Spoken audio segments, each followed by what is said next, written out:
हमके झूलने लइहा झोपेदार मोर बलम। ओहो कितना निमन बाड़ू तू। एक दिन खातिर बन जाइता सोनार मोर बलमुआ।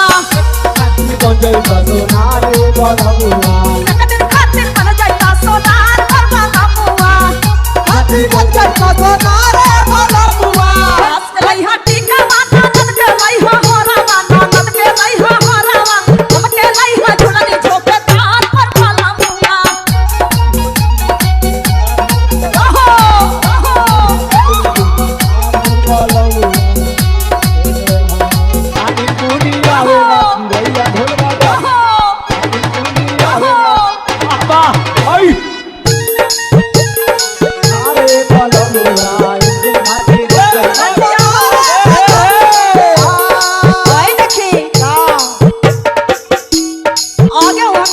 ए रंजीत का हो अपने भारत से हो। अरे लाली बाली बिंदिया लइहा। और का लई हो अरे आँखी के कजरवा।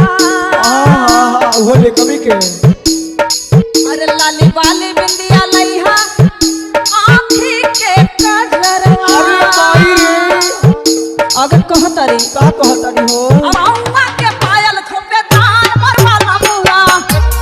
बन जाइता सोनार रे बलमुआ। एक दिन खातिर बन जाइता सोनार मोर बलमुआ।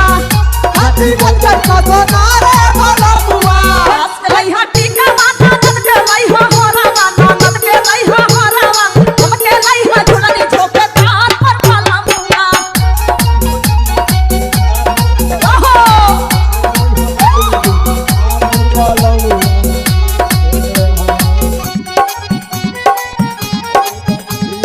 कवाने दिशा में लेके चला रे बातो।